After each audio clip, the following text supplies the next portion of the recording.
हाँ जी, तो कैसे हो आप लोग? मैं आपका नीलेश पिया बहुत-बहुत स्वागत करता हूँ इस यूट्यूब चैनल पे। दोस्तों, अभी आप जो ये स्क्रीन पे देख रहे हो, ये यूपी बोर्ड क्लास 12th का सामान्य हिंदी यानी हिंदी का पेपर है। आप लोग देख सकते हो 2025 बोर्ड एग्जाम में सेम इसी पैटर्न पे पेपर आपका आने वाला है। चलो इस पेपर को मैं आपको पूरा का पूरा सॉल्व कराता हूँ, ठीक है? और बाकी मैं आपको एक जानकारी भी दे दूँ कि इस चैनल पे ये मेरी फर्स्ट वीडियो है 12th क्लास की। जी हाँ, मेरे दोस्त, जो 12th क्लास है उसकी ये इस चैनल पे मेरी फर्स्ट वीडियो है। काफ़ी सारे बच्चे रिक्वेस्ट कर रहे थे जो मुझसे पीछे पढ़े थे, ठीक है? जो 10th में मुझसे पढ़े थे अब 12th में आ चुके हैं, तो वो बच्चे अभी तक मुझसे जुड़े हुए हैं और काफ़ी सारे बच्चे मैसेज कर रहे थे व्हाट्सएप पे या यूट्यूब पे भी कमेंट कर रहे थे कि भैया आप 12th का भी स्टार्ट करो, 12th का भी स्टार्ट करो। तो चलो यार, मैं 12th को ऐसा नहीं है कि पहली बार पढ़ा रहा हूँ, इससे पहले मैं 12th को पढ़ा रखा है, 2 साल पहले ही पढ़ाता था। मेरा एक और चैनल है नीलेश क्लासेज, हालाँकि उस पे वीडियो बनाना मैं बंद कर दिया, लेकिन सोच रहा हूँ कि उसको भी अब स्टार्ट करूँ, ठीक है? तो चलो, ऐसा नहीं आप समझना कि मैं पहली बार 12th को पढ़ा रहा हूँ, नहीं, मैं पहले पढ़ा चुका हूँ और काफ़ी अच्छे से पढ़ाऊँगा। आप इस वीडियो में ही देखोगे कि कितने अच्छे से मैं पढ़ाऊँगा और आप खुद बताना कि आपको जो भी मैं पढ़ा रहा हूँ, वो आपको अच्छा लग रहा है कि नहीं लग रहा है। और ये वीडियोज़ जो 12th की हैं, उनको बनाना मैं चालू रखूँ या ना रखूँ, आप कमेंट मतलब कमेंट कर कर ज़रूर बताना, ठीक है? चलो, ये 2025 बोर्ड एग्ज़ाम में सेम इसी पैटर्न पे आप लोग का सामान्य हिंदी का पेपर आने वाला है। चलो इसको सॉल्व करते हैं हम लोग। देखो, सबसे पहले आप लोग का क्या रहेगा कि 2 प्रश्न रहेंगे, प्रश्न फर्स्ट और प्रश्न सेकंड। प्रश्न फर्स्ट में यानी पहले में आपके 5 एमसीक्यू और प्रश्न दूसरे में 5 एमसीक्यू। पहले वाले प्रश्न में आपके गद्य से 5, हिंदी गद्य से, और दूसरे में हिंदी पद्य से 5, ठीक है? यानी 5 गद्य से 5 पद्य से आपके पूरे 10 एमसीक्यू रहेंगे, 10 ऑब्जेक्टिव क्वेश्चन रहेंगे। तो चलो सबसे पहले इन ऑब्जेक्टिव क्वेश्चंस को, इन एमसीक्यू को हम लोग सॉल्व करते हैं। जैसा कि आप स्क्रीन पे देख सकते हो, पहले प्रश्न में इसका क है, यानी पहला है कि मेरी असफलताएं किस विधा की रचना है, ठीक है? मेरी असफलताएं काफी भाई इंपॉर्टेंट रचना है। मेरी असफलताएं हमें बताना है किस विधा की रचना है, तो यह आत्मकथा विधा पे आधारित रचना है, आप लोग याद रखना, ठीक है? मेरी असफलताएं आत्मकथा विधा पे आधारित रचना है। आगे चलते हैं, अगला प्रश्न देखते हैं। सेकंड है यहाँ पे घुमक्कड़ शास्त्र। भाई घुमक्कड़ शास्त्र, ठीक है, के लेखक का हमें नाम बताना है कि घुमक्कड़ शास्त्र के लेखक है। देखो, घुमक्कड़ शास्त्र यानी घूमने वाला, यानी यहाँ से कह सकते हो कि यहाँ यात्रा वृत्त, एक तरह से लग रहा है कि यह यात्रा वृत्त विधा की यहाँ पे बात कर रहा है, बिल्कुल बात कर रहा है। और यात्रा वृत्त के लिए प्रसिद्ध है राहुल संकीर्त्यायन। तो अगर आपको याद भी ना हो तो अपना माइंड यूज कर आप ऐसे इसका फर्स्ट वाला ऑप्शन चूज कर सकते हो कि घुमक्कड़ शास्त्र राहुल संकीर्त्यायन की रचना होगी, क्योंकि राहुल संकीर्त्यायन एक प्रसिद्ध यात्रा साहित्य विधा के लेखक हैं, ठीक है मेरे भाई? चलो, ये सेकंड प्रश्न हुआ। थर्ड प्रश्न पे चलते हैं। थर्ड प्रश्न पे चलते हैं, यहां देख सकते हो थर्ड यानी वही ग वाला आपका प्रश्न क्या है, यहां पे आप लोग देख सकते हो कि निम्नलिखित में से कौन सा उपन्यास जैनेन्द्र द्वारा लिखित है, जैनेन्द्र कुमार द्वारा लिखित है, इनमें से कौन सा उपन्यास, ठीक है? देखो, ये इरावती है। इरावती तो ये भाई जयशंकर प्रसाद जी द्वारा लिखित है, जयशंकर प्रसाद जी द्वारा लिखित है, ठीक है? देखो, ये थोड़ी मेरी फर्स्ट वीडियो है तो थोड़ा दिक्कत हो सकता है, तो थोड़ा मैनेज कर लेना, ठीक है? इरावती जयशंकर प्रसाद जी द्वारा लिखित है, ठीक है? ऋतु चक्र जो ये है ना, ये इलास चंद्र जोशी द्वारा लिखित है, इलास चंद्र जोशी, ठीक है? थोड़ा ये पेन दिक्कत कर रहा है, लेकिन चलो कोई दिक्कत नहीं, ठीक है? इलास चंद्र जोशी द्वारा लिखित है ये दोनों। इरावती भी उपन्यास विधा की रचना है, लेकिन इसको लिखा है जयशंकर प्रसाद जी ने। ऋतु चक्र भी उपन्यास विधा की रचना है, लेकिन इसको लिखा है इलास चंद्र जोशी ने। सुनीता जो है ना भाई, सुनीता, ये आपकी जो सुनीता है, इसको लिखा है आपके जैनेन्द्र जी ने, ठीक है? तो ये आपका थर्ड वाला बिल्कुल राइट ऑप्शन हो जाएगा इस प्रश्न के लिए, ठीक है? और बाकी निर्मला आप जानते ही हो, निर्मला आपका मुंशी प्रेमचंद जी का उपन्यास है। किसका है भाई? मुंशी प्रेमचंद का। देखो, यहाँ पे थोड़ा लिख रहा हूं तो ये पता नहीं लैग टाइप का कर रहा है, इसलिए मुझे दिक्कत हो रही है, लेकिन चलो इस वीडियो में मैं इसको शूट कर लेता हूँ, नेक्स्ट वीडियो से मैं ये सारी इंप्रूवमेंट कर लूंगा, ठीक है? सारी जो भी चीजें मतलब खराब हो रही हैं। चलो, अगला प्रश्न है इसका, ग के बाद यहाँ घ यानी चौथा, कि ब्राह्मण पत्र यानी वही पत्रिका का संपादन किया था, किसने किया था भाई? भारतेंदु हरिश्चंद्र ने, प्रेमघन ने, या प्रताप नारायण मिश्र ने, या बालकृष्ण भट्ट ने? सब जानते हो भाई, इसका आपका ये थर्ड वाला ऑप्शन सही हो जाएगा, ठीक है? प्रताप नारायण मिश्र ने। आगे देखते हैं, अगला प्रश्न यहाँ पे अंग यानी पहले का ये 5वां है कि चिंतामणि रचना के लेखक भाई रामचंद्र शुक्ल 10वीं कक्षा में भी आप पढ़ चुके होंगे। ठीक, चलो तो ये पहला प्रश्न, पहले में 5 जो हम लोग के एमसीक्यू थे वो हो गए। अब दूसरे प्रश्न पे चलते हैं। अब देखो ये दूसरा प्रश्न है ना, इसमें आपके हिंदी पद्य से संबंधित एमसीक्यू हैं। तो चलो इनको भी हम लोग एक एक कर कर सॉल्व करते हैं, कोई दिक्कत नहीं मेरे भाई।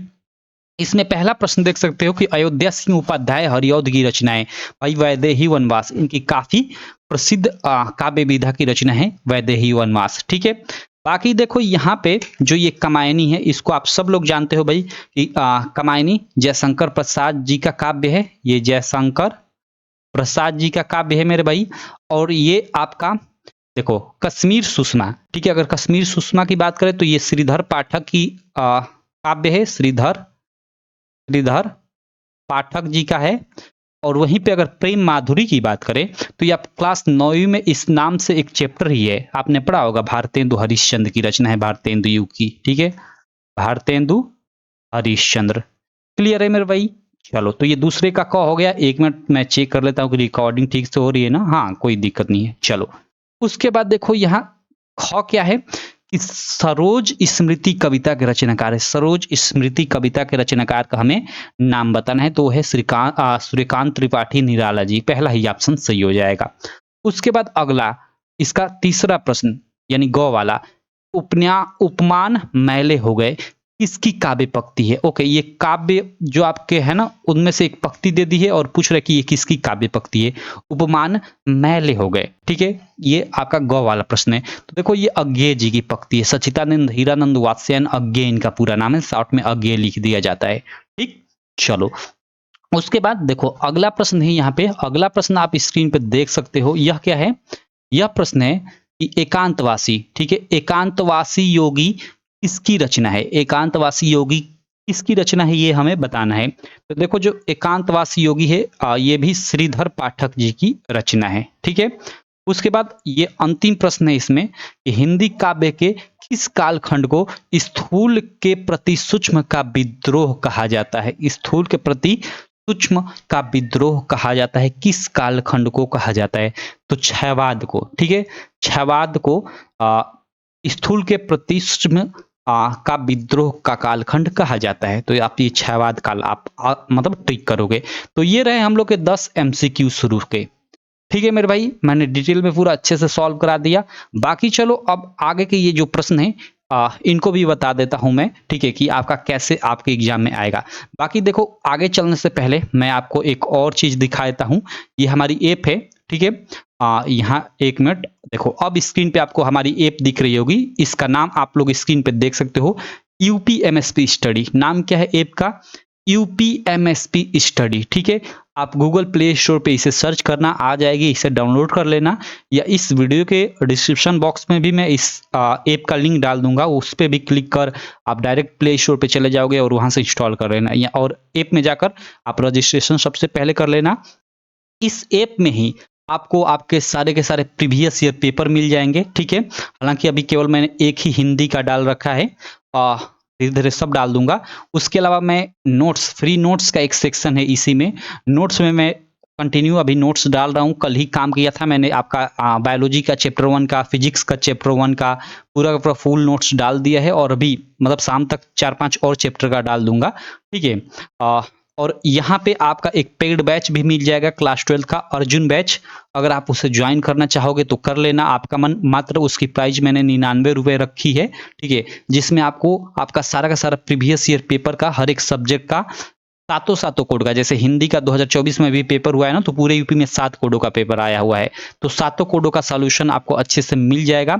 उसके अलावा उस बैच में आपको नोट्स भी मिलेंगे, और आपको एक डाउट ग्रुप भी मिलेगा। जब भी आपका मन हो उसमें मैसेज कर दोगे तो मैं डायरेक्ट आपको रिप्लाई दूंगा।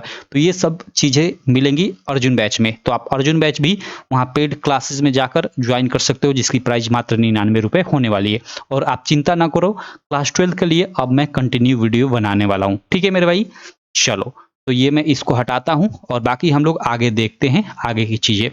अब देखो आगे की चीज़ें मैं सॉल्व नहीं कराता हूँ, मैं आपको थोड़ा पैटर्न बता देता हूँ। नेक्स्ट वीडियो में आगे की भी चीज़ों को सॉल्व करा दूँगा, लेकिन थोड़ा पैटर्न बता देता हूँ। चूँकि फर्स्ट मेरी वीडियो है, तो पहले पैटर्न बताना बनता है। तो पहले पैटर्न बता देता हूँ कि आपका हिंदी का पेपर कैसे आने वाला है। तो शुरू में तो 10 एमसीक्यू समझ ही गए, प्रश्न संख्या फर्स्ट और सेकंड के अंतर्गत। थर्ड में आपका क्या रहेगा, ये आपका एक गद्यांश रहेगा। ठीक है भाई, एक गद्यांश रहेगा और इस गद्यांश से रिलेटेड आपका 5 ठे प्रश्न रहेगा और एक नहीं 2 गद्यांश रहेगा। अथवा में कर कर भी देखो, यहाँ अथवा में भी कर कर एक यहाँ पे गद्यांश दिया हुआ है और इससे रिलेटेड यहाँ पे 5 प्रश्न दिया हुआ है। ठीक है, तो दोनों में से किसी एक गद्यांश को, आपके जो गद्य के चैप्टर है ना, उन्हीं में से किसी एक चैप्टर से ये रहेगा। ठीक है, दोनों गद्य से मतलब अथवा वाला या ये वाला, ठीक है, दोनों में से किसी एक को आपको सॉल्व करना होगा और प्रत्येक में 5-5 ठे प्रश्न पूछा रहेगा। इन्हीं पांचों प्रश्नों का, जैसे इसको आप सॉल्व कर रहे हो तो इन पांचों प्रश्नों का उत्तर देना है और पांचों प्रश्नों का उत्तर देने का प्रत्येक प्रश्न का 2-2 मार्क आपको मिलेगा। यानी आपका कितना मार्क हो जाएगा मेरे भाई, 10 मार्क यहाँ से आपको मिल जाएगा। ठीक है, और जो अगला प्रश्न रहेगा थर्ड के बाद फोर्थ नंबर, वो भी सेम इसी टाइप का रहेगा, लेकिन वो आपका पद्य वाले पार्ट से रहेगा, यानी पद्यांश रहेगा। जैसे आपका देखो यहाँ पद्य वाले के किसी चैप्टर से यहाँ कुछ लाइन दे देगी और उससे रिलेटेड यहाँ 5 ठे प्रश्न पूछ देगा और इस 5 प्रश्न में आपका एक मतलब संदर्भ लिखने को और व्याख्या लिखने को हमेशा पूछा जाता है, इस बात को ध्यान रखना है। ठीक है, और 3 आपका नॉर्मल थे प्रश्न पूछा जाता है और ये भी प्रश्न आपका 2-2 मार्क का भाई रहेगा प्रत्येक, यानी 10 मार्क यहाँ से भी मिलेगा। और यहाँ भी आपको अथवा का ऑप्शन दिया जा रहा है, मतलब अगर एक नहीं आ रहा है तो आपके पास ऑप्शन है भाई कि ऊपर वाला नहीं आ रहा है तो छोड़कर ये नीचे वाला कर लो। ठीक है, देखो इससे रिलेटेड भी ये 5 प्रश्न पूछा है, दोनों में से कोई एक ही करना है आपको, दोनों नहीं करना है। ठीक है, अब चलो ये आपका चौथा प्रश्न हो गया। पांचवा प्रश्न कैसा रहेगा, तो 5 में 2 प्रश्न रहेंगे क और ख। ठीक है मेरे भाई, इसमें क वाले में आप लोग का जो लेखक हैं, ठीक है, उनका साहित्यिक परिचय लिखना होगा। यहाँ पे देखो साहित्यिक परिचय, काफी लोग जीवन परिचय बोलते हैं, नहीं भाई जीवन परिचय अलग चीज होती है।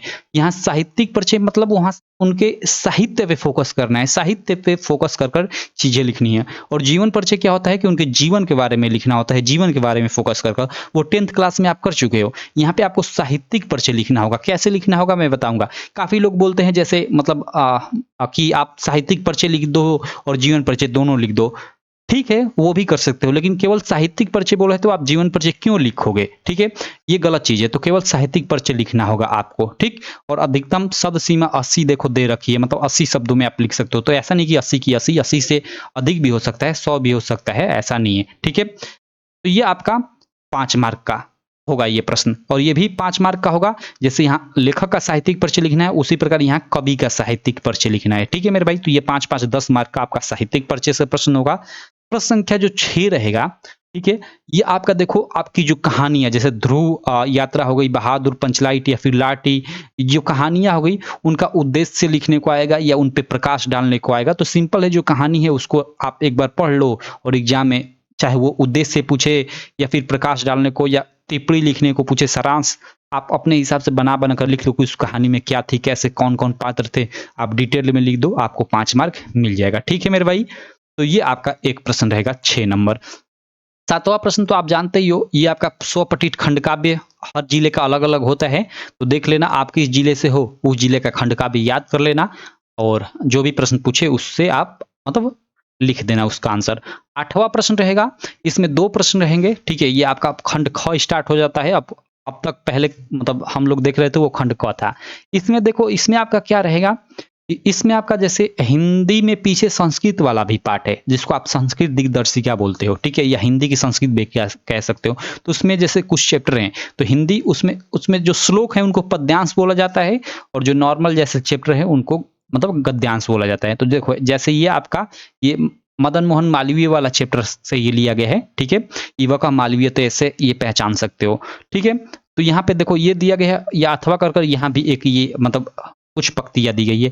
तो इन दोनों में से किसी एक पंक्ति को आपको पहचानना है कि आपके किस चैप्टर से ये लिया गया है, तो उसका संदर्भ लिख देना है।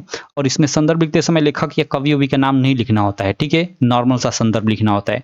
ठीक, और उसके बाद इसका हिंदी में अनुवाद कर देना है, जिसका आपको 7 मार्क 5 2 7 मार्क मिलेगा। ठीक है मेरे दोस्त, उसी प्रकार यहाँ पे देखो एक छोटा सा श्लोक रहेगा, इसमें का ये ऊपर वाला क प्रश्न था, इसी का ख प्रश्न रहेगा। जैसे 2 यहाँ पे श्लोक दिए रहेंगे, इनको पद्यांश भी बोला जाता है श्लोकों को। इनमें से किसी एक का आपको संदर्भ और हिंदी अनुवाद करना होगा, जिसका आपको 7 मार्क मिल जाएगा। ठीक है मेरे दोस्त, चलो तो ये आपका ऐसा कुछ ये प्रश्न रहेगा। उसके बाद 9 नंबर जो प्रश्न रहेगा 9वां, वो देखो वो क्या रहेगा कि ये मुहावरा दिया रहेगा। इन मुहावरों का किसी एक का आपको देखो 4 ठे ऑप्शन है, इनमें से किसी एक का अर्थ लिखकर उसका वाक्य में प्रयोग करना होगा। ठीक है, निम्नलिखित मुहावरों में से किसी एक का अर्थ लिखकर वाक्य में प्रयोग कीजिए। एक नहीं 2 का, यहाँ शायद ये गलत लिखा गया है। ठीक है, तो लिखकर उसका मुहावरा का अर्थ लिखकर उसका वाक्य में प्रयोग करना रहेगा। काफी आसान है और ये 2 मार्क का प्रश्न रहेगा। ठीक है, ये देखो ये नया प्रश्न आपका एक ऐड किया गया है, अपठित गद्यांश पर आधारित प्रश्न का उत्तर देना। ठीक है, ये आपका मतलब पुराने पेपरों में जाकर देखोगे तो नहीं मिलेगा। ठीक है, ये अपठित गद्यांश रहेगा, मतलब यहाँ आपके ये बुक से नहीं रहेगा, कहीं बाहर से रहेगा। ये गद्यांश दे दिया, ठीक है, जिसको आप इंग्लिश में अनसीन पैसेज बोलते हो। ठीक है, वही हिंदी में अपठित गद्यांश हो गया। ठीक है, तो यहाँ आपका ये पैसेज दिया रहेगा इंग्लिश की भाषा में बोले तो। ठीक है, और इससे रिलेटेड यहाँ पे देखो 3 ठे प्रश्न पूछा रहेगा। एक पहला प्रश्न आपका 1 मार्क का और बाकी 2 प्रश्न 2-2 मार्क के, यानी ये 5 मार्क का कुल प्रश्न रहेगा। ठीक है, तो आप इसको पढ़कर और तीनों इन प्रश्नों का सही उत्तर देते हो तो आपको 5 मार्क मिल जाएगा। ठीक है, अब देखो अथवा में कर भी रहेगा, यानी ऊपर वाला करो या नीचे वाला करो, आपका मन। 2 आपका रहेगा, मतलब अनसीन पैसेज और पठित गद्यांश, दोनों में से आपको कोई एक ही करना होगा। उसके बाद देखो 11वां में आपका देखो 11 नंबर जो प्रश्न रहेगा, इसमें 11 का क में आपके फर्स्ट और सेकेंड कर 2 प्रश्न रहेंगे, जिनमें कम श्रुति भिन्नात्मक शब्द से प्रश्न होगा। यानी इसमें 2 एक ही टाइप के शब्द दिए रहेंगे, लेकिन उनका अर्थ अलग अलग होता है। ठीक है, तो आपको उनमें चूज कर आपको लिखना होगा कि कौन सा इसका सही अर्थ होगा। उसके लिए ऑप्शन भी आपको दिया रहेगा, जैसे मात्र और मातृ दिया है, जिसमें चूज करना है कि इसका कौन सा सही ऑप्शन है। ठीक है मेरे भाई, ये 11वें का क प्रश्न कुछ इस प्रकार का रहेगा। हमें देखो आपका क्या रहेगा, हमें आपका निम्न में से किसी एक शब्द के 2-2 अर्थ लिखिए। इनमें से कोई एक शब्द आपको चूज करना है, उसका 2 अर्थ लिखना है। ठीक है, जिसका आपको 2 मार्क मिलेगा। अगला इसमें ग वाला प्रश्न क्या रहेगा, ग वाला प्रश्न देखो इसमें निम्नलिखित वाक्यांशों के लिए एक शब्द का चयन करके लिखिए। ओके, यानी जिसको आप इंग्लिश में 1 वर्ड सब्स्टिट्यूशन बोलते हो। ठीक है, और इसमें 2 प्रश्न रहेंगे। क्लियर है मेरे भाई, तो आप देख लो जो कम बोलता हो, ठीक है, और जो बूढ़ा ना हो, अब इसमें ऑप्शन में से चूज करना है एक शब्द, अनेक शब्द के लिए एक शब्द, इससे संबंधित प्रश्न रहेगा। और 11वें का ये घ वाला प्रश्न जो रहेगा, ये क्या रहेगा, निम्नलिखित में से किन्हीं 2 वाक्यों को शुद्ध करके लिखिए। यानी इनमें आपका 4 ठे ऑप्शन है, इनमें से किसी मतलब इनमें से किन्हीं 2 वाक्यों को आपको शुद्ध कर लिखना है। यानी ये अशुद्ध वाक्य दिया रहेगा, उसको शुद्ध कर लिखना होगा। किन्हीं 2 को ही, 4 दिया है लेकिन 2 को ही। ठीक है, उसके बाद देखो 12 नंबर प्रश्न जो रहेगा, इसमें 3 प्रश्न रहेंगे, क, ख और ग। आपका क में आपका रस से संबंधित प्रश्न होगा। अब रस में कौन रस, हास्य रस, विभत्स रस, कोई भी रस आ जाएगा। उसका सामान्यतः स्थायी भाव लिखने को बोल देगा, उसका उदाहरण एक देने को बोल देगा, उसकी परिभाषा बोल देगा। तो आपको सारी चीजें याद रहनी चाहिए। मतलब यहाँ सिंपल है कि रस के बारे में आपको डिटेल में सारी चीजें मालूम होनी चाहिए। उसके बाद अलंकार पूछेगा, अलंकार में आपको सारे अलंकार पढ़ने पड़ेंगे अच्छे से, शब्द अलंकार अर्थालंकार दोनों के भेद। उसके बाद देखो यहाँ छंद से संबंधित प्रश्न होगा, छंद के भी बारे में सारे छंद आपको पढ़ने होंगे, चाहे वो सोठा हो गया, रोला हो गया, दोहा, चौपाई, ठीक है, बरवै, सभी आपको क्लियर होने चाहिए। ठीक है मेरे भाई, तो ये 12वां प्रश्न कुछ इस प्रकार का रहेगा। उसके बाद प्रश्न संख्या जो 13 रहेगा, वो आपका पत्र लेखन से संबंधित रहेगा। 6 मार्क का यह प्रश्न रहेगा और 2 आपके टॉपिक दिए रहेंगे, दोनों में से किसी एक पे ही लिखना होगा। ठीक है, देखो क्योंकि बीच में अथवा है, 2 टॉपिक दिया रहेगा, दोनों में से चूज करके किसी एक टॉपिक पे आपको पत्र लिखना होगा। उसके बाद अंत में जो 14 नंबर प्रश्न होगा, वो आपका निबंध संबंधित प्रश्न होगा। जी हाँ मेरे दोस्त, आपका निबंध संबंधित प्रश्न होगा। दिए गए जो भी टॉपिक है उनमें से किसी एक टॉपिक को आपको चूज करना है और अच्छे से रूपरेखा तैयार कर आपको क्या लिखना है, निबंध लिखना है। क्लियर मेरे भाई, तो इस प्रकार ये कुल आपके हिंदी में, सामान्य हिंदी में 14 प्रश्न रहेंगे, जिनका क्या क्या टाइप रहेगा, किस प्रकार के प्रश्न रहेंगे, कितने मार्क के रहेंगे, पूरा का पूरा मैंने डिटेल्ड में बता दिया। और जो इस पेपर के एमसीक्यू थे उनको सॉल्व भी करा दिया। तो आप इसको देख लेना, अच्छे से समझ लेना अपना पेपर। ठीक है, बाकी आप बताना कि आपको ये वीडियो कैसी लगी। वीडियो अच्छी लगी तो चैनल को सब्सक्राइब करना, वीडियो को लाइक करना, और हाँ हमारी ये जो ऐप है यूपीएमएसपी स्टडी जो अभी आपको स्क्रीन पे दिख रही है, इसे आप जरूर डाउनलोड करना मेरे दोस्त, आपकी स्टडी में काफ़ी हेल्प करेगी। हालांकि यहाँ पे मैंने देखो क्लास 10th का टेस्ट भी एक डाला है, 12th का नहीं डाला हुआ है, लेकिन अब 12th की जैसे जैसे मैं वीडियो स्टार्ट करूंगा बनाना, जैसे जैसे आप लोग मेरे साथ जुड़ते जाओगे, मैं आपका भी यहाँ पे टेस्ट बिल्कुल फ्री में टेस्ट दूंगा। टेस्ट भी बहुत सारे लोग क्या है कि पेड कर रहे हैं, पैसे लेकर टेस्ट, ठीक है, वो तो अच्छी बात है, वो भाई जैसा सिस्टम दे रहे होंगे वैसा आप पेमेंट ले रहे होंगे, लेकिन मेरे यहाँ टेस्ट बिल्कुल फ्री रहेगा, आप फ्री में इस ऐप पे जाकर टेस्ट दे सकोगे, ठीक है मेरे भाई। एक भी पेड टेस्ट नहीं रहेगा, यानी टेस्ट देने के लिए आपको पैसे नहीं देने पड़ेंगे, ठीक। तो आप ये ऐप डाउनलोड कर लेना, आपके स्टडी में काफ़ी हेल्प करेगी। और फ्री नोट्स वाले सेक्शन में मैंने नोट्स ऐड कर रखा है, आप जाकर देखना, काफ़ी शानदार मैंने नोट्स ऐड कर रखा है, ठीक है। चलो चलो मैं मिलता हूँ आपसे नेक्स्ट वीडियो में, तब तक के लिए थैंक यू।